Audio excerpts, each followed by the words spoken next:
Go over there because it's going to get crazy in the chat tonight. All right, so how crazy? Not crazier than all of us. Before we get into the Diddy stuff, could you just set the table with a bit of your backstory of what led to that, please? I was dating a guy, a model named Anthony Gallow, and he got the opportunity to move to New York and pursue his modeling career. A new Diddy Accuser has just exposed JLo and Kris Jenner's role in creepy rituals. Adria English opens up about her tumultuous past, revealing how her career in the adult film industry, a decision she made during a brief 6-month period in 1999, continues to affect her life decades later. Her family's discovery of this chapter led to devastating consequences, including public humiliation at her own church. Adria describes the pain of walking into her family home to see explicit material from her past displayed on the big screen. I was having trouble on the West Coast with me having a past in the adult film industry. My family found out, and basically they shunned me. You know, it was a big letdown because I wasn't that type of person. I am a Christian. I believe in God. I was raised in the church. My parents been together since 13 years old. I'm the firstborn, their love child. So it was devastating for them to find something like that out. I was manipulated into it initially by a guy I was dating, Jake Steed. He was like a boyfriend, and like he kind of groomed me to do that. Hoping for a fresh start, Adria moved to New York with her then boyfriend, Anthony Gallow, a model pursuing his dreams. But New York wasn't the escape she hoped for. Adria recounts how Anthony faced shocking demands during an audition for a major campaign with Diddy. Because he said we would make money forever, residuals, which he's been collecting for the last over 20 years and hasn't given me $1, even though I signed residual paperwork. And I'm everywhere online in the adult, you know. My name is Unique, if anybody wants to look it up. OMUNIQUE. You just type in P** Unique, and then click over to images and videos, and they should all pop up. It is my past, you guys. The reason why I'm bringing it up, people are like, why are you even talking about it, is because it was only a 6-month time frame. Struggling to make ends meet in the expensive city, Adria began working at Manhattan clubs, including Larry Flynt's Hustler Club. She was quickly drawn into the nightlife, adopting the stage name Sasha at the urging of management, who wanted to market her as exotic. This opportunity led her closer to the inner circle of the music industry. Do you guys remember when Wendy Williams asked J.Lo this? So, if you recall the last time that you were here, Yes. I was telling you that I could always see you getting back with Puffy in a little way. I remember you said Yes. that. Yes. But wait, because the way her mom reacted to that question? Or in my mind, Look at that. Look it. or in my mind. Remember the whirlwind romance between Jennifer Lopez and Sean P. Diddy Combs? It was the late 90s, and the duo was making waves in both the music and celebrity world. However, their seemingly glamorous relationship took a dark turn in December 1999, marking an incident that would haunt both their careers. Today, we revisit that night and uncover the aftermath that shocked fans and the media alike. Now, these two dated for a couple years from 1999 to 2001, and everything seemed to be going okay until they got into some legal trouble. Around that same time, his on and off girlfriend Kim Porter was pregnant with their son Christian. It was December 28, 1999. Puff Daddy and J.Lo go to a club called Hot Chocolate in New York. They were there to celebrate Shine on his new album release, but around 2 a.m. a fight breaks out and shots are fired. 3 people were injured, with one of the victims being struck in the face, and then these two, along with Shine, decide to go on a high-speed chase with the cops in New York. JLo and Diddy had been dating for a couple of years when the infamous event occurred. On December 28, 1999, the pair attended a party at a New York nightclub called Hot Chocolate to celebrate rapper Shine's album release. The night took a violent twist around 2 a.m. when a heated argument erupted, followed by gunfire. 3 people were injured, with one victim sustaining a gunshot wound to the face. Cops end up arresting them, and they found the weapon that allegedly belonged to P. Diddy in the car. Released after a few hours and free to go. Shine, on the other hand, was charged with the crime and was sentenced to 10 years in prison, but was released after 9 years and deported back to Belize. Recently, the victim, Natanya Rubin, is speaking out, and she said that Diddy was the one who did it. What she's saying is all alleged, and some people think it could be a money grab, but others believe her word by word because her story has remained the same since 1999. What happened next could have been straight out of a movie.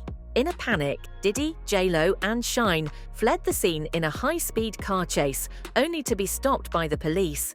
A weapon, allegedly linked to Diddy, was discovered in their vehicle. While Jennifer was released within hours and cleared of any wrongdoing, Diddy faced serious legal trouble. Shine ultimately took the fall, serving 9 years in prison before being deported. That they was going to indict him and bring him in to see the judge, bro. It was just a matter of time. I just figured out with the grand jury and their different sessions and stuff like that, and then what one of the witnesses told me, I just figured it out that it was going to be around September that they were going to bring him in, bro. People might not understand. It's difficult when you see a brother that has so much promise. Gene Deal didn't mince words when discussing Diddy's recent indictment. He revealed that many insiders saw this coming, especially after Homeland Security raided Diddy's home. According to Gene, it was only a matter of time before charges were filed. While reflecting on Diddy's downfall, Gene noted the tragic irony. A man with so much promise, who became a music icon, ended up tearing his own legacy apart. Become an icon as far as in the music business and stuff that he did to turn around and just tear his whole life down. But it's all because of his mentors and the people that trained him and taught him the music business.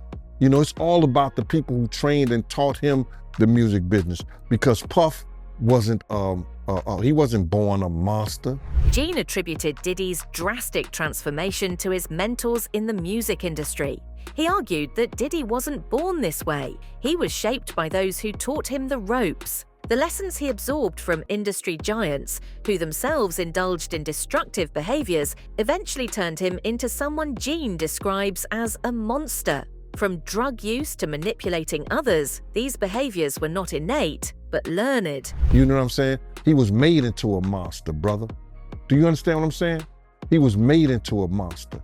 From the stuff that happened to him, the things that he had to do.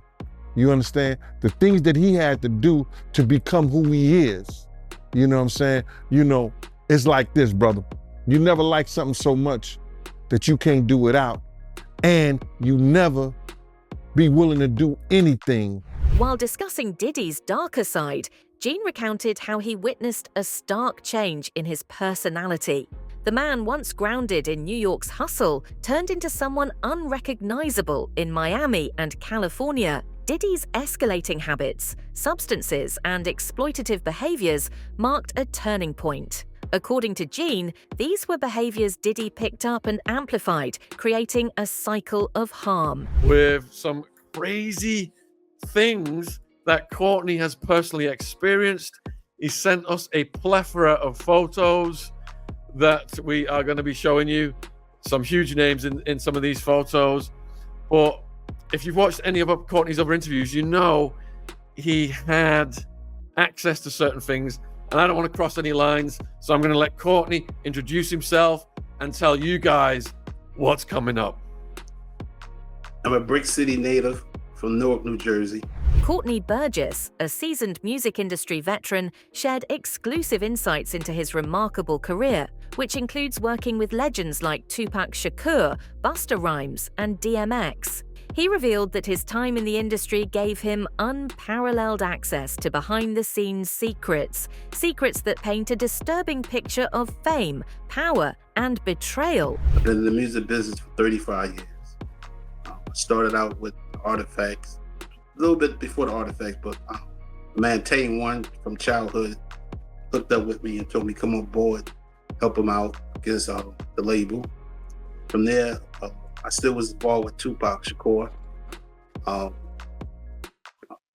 Fatal Hussein, Hurricane Chris, Beanie Siegel. Not too much with Beanie Siegel, just did a tour together. One of the most gripping stories revolves around Kim Porter, a pivotal figure linked to some of the biggest names in the music industry. According to Burgess, Porter had a complex history with Tupac before her relationship with Diddy. Went well. Bust Around, we did a song, Come On, Get Down, Get Down. And a couple of more.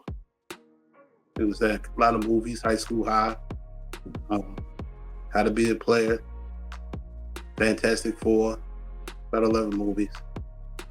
And I went on to open up my own management company. It sounds like you have a lot of knowledge of Kim Porter's book. Could you tell us a bit more about that, please? Shakir Stewart, Tupac Shakur, I'm here today for them to may they rest in peace. Burgess provided glimpses into Kim Porter's diary, shedding light on her struggles and the dark realities of the industry. He recounted an eerie moment in a recording studio where her name unexpectedly came up during a phone call. This conversation hinted at deeper tensions between Porter and Diddy, tensions that would later influence significant career decisions for others. So let's bring in a close friend of Diddy and Suge Knight, producer-singer Ray J, and Diddy's former publicist, host of the podcast Naughty But Nice, Rob Shooter. First, Ray J, give us an assessment of Suge Knight's credibility. Where should he be believed? Where should he not be believed? In a fiery interview that has everyone talking, Ray J shares his candid thoughts on Suge Knight's recent claims about Diddy. This explosive conversation, featuring a clash of opinions, dives deep into the credibility of one of hip-hop's most polarizing figures. Well, I mean, if you look at his track record, I mean, he pretty much ran the hip-hop and music scene during the Death Row era. So a lot of people he know and a lot of people he has been around. I can't vouch for everything because I'm not Suge, but I can just tell you, like, most of the time Suge is saying something is coming from experiences. He's not like making it up like he's writing Green Eggs and Ham. Like, this is serious. When asked to assess Suge Knight's credibility, Ray J starts by acknowledging Suge's undeniable influence during the Death Row Records era. He notes that Suge dominated the music scene during that time, shaping the careers of many legendary artists. However, Ray J is careful to draw a line, clarifying that while Suge's perspective often stems from his personal experiences, he can't vouch for every claim Suge makes. So Adria English is back, one of the alleged victims of Diddy, who was dropped by Ariel Mitchell Kidd because of conflict issues between them two. She is giving an interview to a YouTuber content creator called Lionel B, and she is making some very strong allegations. Hey guys, it's Murad Murali back at it again. Daily and consistent content. Let's get straight into this video. So her and Mr. Courtney are back because remember, there's no gag order. The entertainment world is abuzz with explosive new claims. Alleged victim Adria English is speaking out again, bringing forth fresh allegations against Diddy. With no gag orders in place, these revelations have everyone talking, and the details are shocking.